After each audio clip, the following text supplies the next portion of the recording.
Hi guys, just a quick intro. So when I decided to do this tutorial on making tallow, I had no idea it was gonna end up being so long. So I just wanna give y'all a heads up, I'm splitting it into two parts. So this first part is going to be the all the tools you'll need, implements, everything, how to prepare the beef trimmings, and that first render. Okay, and then tomorrow I will be posting the second video, which is the 2 purification steps to your final beautiful creamy white tallow. And the reason I'm doing this is because I created such a detail-oriented video. I put every detail in there you could think of. I found a method that works really well for me after several attempts and taking days that gives you the biggest yield for your beef trimmings.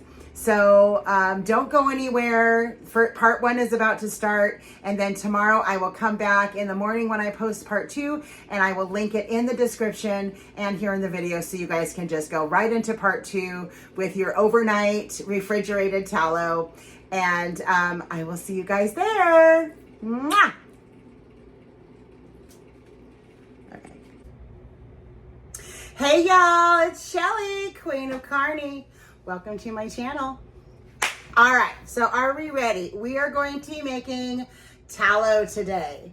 And I wanted to do this video for a while. I've tried it a couple of times and learned some new tips and tricks that I wanted to share with you guys to make it easier for you so you can do this quickly without making the mistakes that I did. So what I want to do is I'm going to go over all of the tools, implements, supplies, everything you're going to need.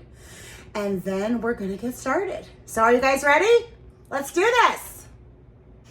All right, guys, are we ready? Here is everything that you're going to need to make tallow. All right, so you're going to start with your cooking device. I use an Instant Pot. You can use a crock pot. I don't have a large one, so I use my Instant Pot and it works great. I also have my Ninja emulsion blender. Now you can use like a Vitamix, a regular blender, a food processor. It really depends. And the way I do this process, you can actually just use a regular blender. You don't need to use this, but this is what I have, so I'm going to use this one. You're going to need baking soda. You don't need a whole lot of it, only a couple of teaspoons, but this is going to be part of our purification process, so you'll definitely want to make sure you have that. All right, so here we have a couple items. So you're going to want to have a pretty good sized cheesecloth. As you can see, I have a really large one here. And the reason for that is you want to be able to fold it over a couple of times. So that's going to give you like 4-ply cheesecloth. So you're going to get much better filtering with that. The more filtering you can get at the beginning, the easier it makes your job. And then you're going to want a strainer. I have a large one. You can also use a medium size or a smaller size, but the large one really works the best, especially if you're doing a large amount of tallow, because it just rests right there on the bowl. You put your cheesecloth in there, you strain, it's super easy. And then I have 2 different bowls. You don't want to use glass bowls with this. You want to either use, I don't want to encourage plastic, but if you only have plastic, use plastic. I use the stainless steel bowls. I have a larger one for putting the raw fat in, and then this one is going to be the one I use to actually pour the tallow in once it's been rendered. All right. So, of course, we're going to need our beef fat. Now, this is not actual suet, even though it's labeled beef suet. I just learned recently that beef suet is actually kidney fat. And the rest, this is just beef trimmings or fat trimmings. Now, this works great. This is all I have access to. You can get suet a lot of times at butchers. I've tried to find it here in Houston, and I cannot get it anywhere here in Houston. Nobody wants to sell it. And there's a couple places I did find that can order it for you, but it's ridiculously expensive. So basically all the ranchers have figured out that everybody's making their own tallow and everybody's buying the kidney suet, so they're actually getting it back or keeping it for themselves and selling it, which I can't blame them, you know, make a buck, right? So the kidney suet is more pure to start with. You don't have to trim all the muscle tissue and everything off like you do with the fat trimmings. So this is a little bit more time intensive, but to me it's worth it because this is like $2 and let's see. Oh wait, no, this is $1.99 a pound. So I got 7 pounds. Let's see here. No, 5.7 pounds. I got almost 6 pounds for under $12. So this is going to make me a really nice size 1 or 2 jars of the tallow. So it'll end up being a lot cheaper. So get whatever you can. Either one is fine. The purification process that we're going to do is going to get rid of any impurities in this. It's going to have barely any odor at all when it's done. And then if you want to use it for skincare, you add your essential oils in there. Beautiful. You can't tell. I use it all the time and you can't smell anything. It's great. You're also going to need a couple of knives. Well, you don't need to. I like to use 2. I use this one to like get the larger, chunk the larger pieces. This is what I use more for like the fine tuning, peeling off some of that muscle tissue that's attached to the fats. And then of course you're going to need a cutting board. I recommend a larger cutting board. Makes your life easier. So a large cutting board. I use a bamboo cutting board. I don't use plastic. You could use whatever kind you have, but this is what I have. So, all right. Are we ready, you guys? Let's make some tallow. All right. Okay, a couple quick tips here. First, I recommend putting your beef trimmings in the freezer for about an hour before you start this process. That helps quite a bit.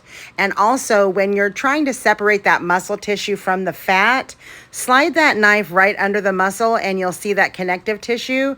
Pull on that, it'll separate it perfectly and it makes it so much easier for you. And as you can see, I'm getting the majority of that muscle tissue off. If you can get at least like 98% of that, you're gonna be golden. Okay, you guys, here we go. Look at this big old bowl I got of chopped up, cleaned up fat trimmings. I got as much of the muscle tissue off as I could. And if you're using the beef trimmings instead of the suet, you're gonna notice there's still gonna be like a tiny little bit here and there. There's gonna be a speck here and there. It's really okay. It's going to get rendered out, so we're not even gonna stress about that. Little tiny bits here and there. Get as much as you can off, but for the most part, it's really nice and clean. And what I do is I chop it up into about 1/2 inch to 1 inch cubes. Now, most influencers out there are going to tell you to grind it up at this point, which works fantastic. If you do have a meat grinder, it works really well.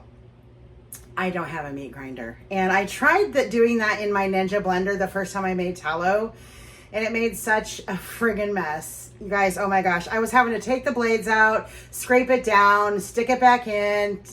It took me like 20 minutes to try to grind all this up.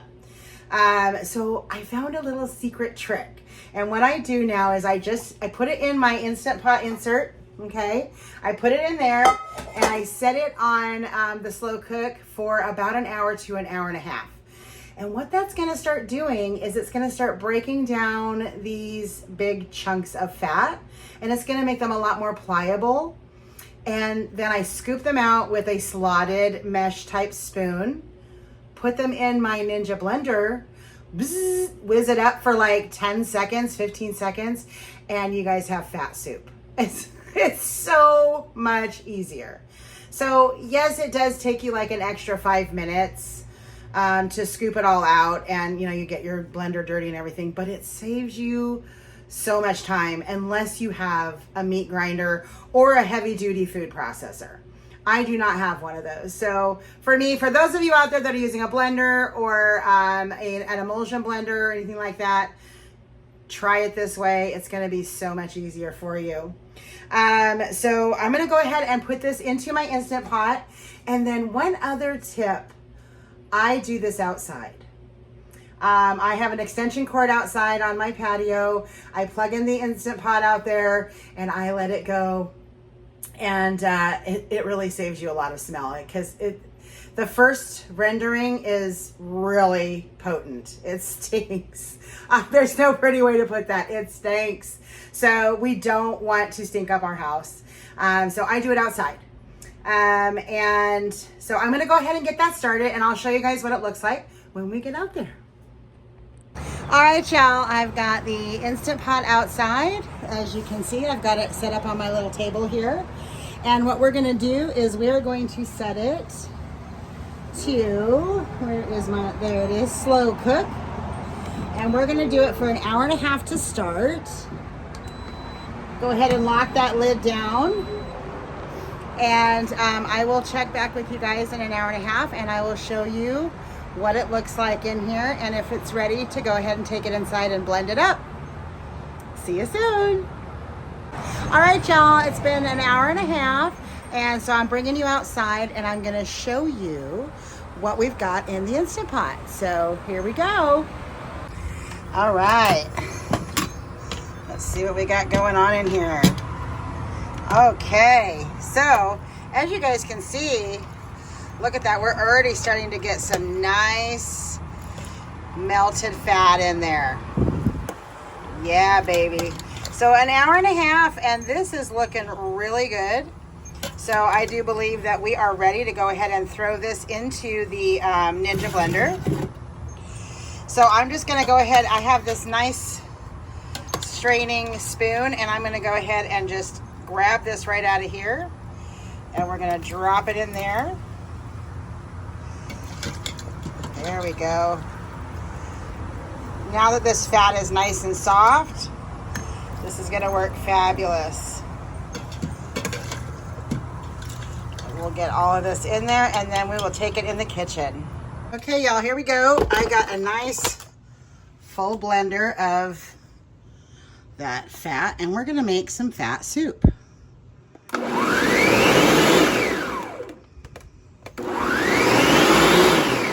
see how easy that blends up? And that's all it takes. That's it. Look at how nicely that blends up for us.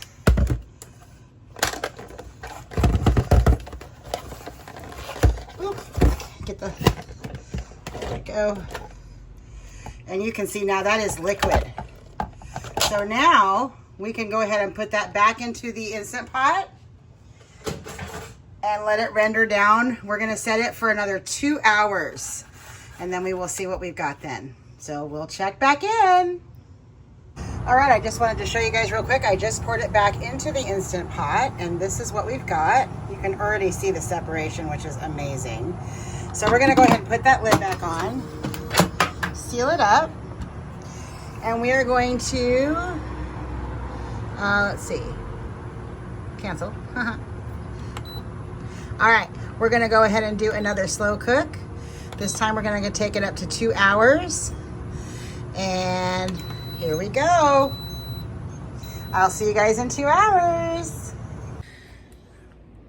All right, y'all, we've got it in the house now, and we're gonna open it up. Okay, look at that. You can see all the little crackly bits are in there. This is beautiful. This is exactly what we want. So I'm gonna go ahead now and I'm gonna strain it into the, I've got my cheesecloth, and I've got my little strainer here and my bowl. And I doubled my cheesecloth over twice, so it's actually 4-ply. And I highly recommend that you do it 4-ply because it's going to give you the most filtration. So I'm going to go ahead and put the camera down here so you guys can see. And we're just going to pour this in.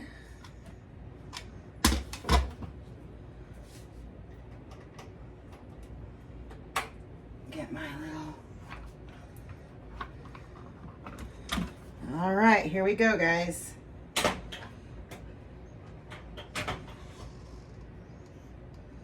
And you're just going to slowly pour that in.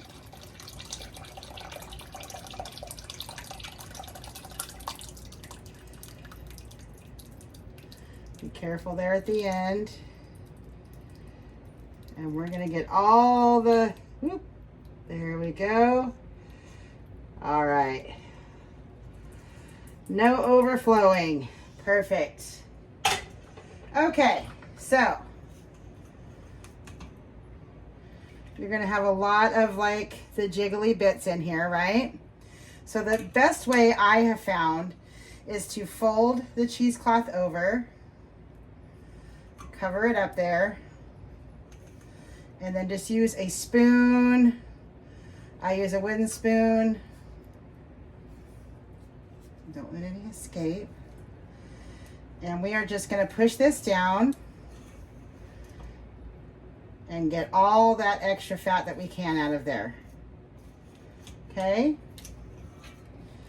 You can lift it up. And be careful, this is really, really hot.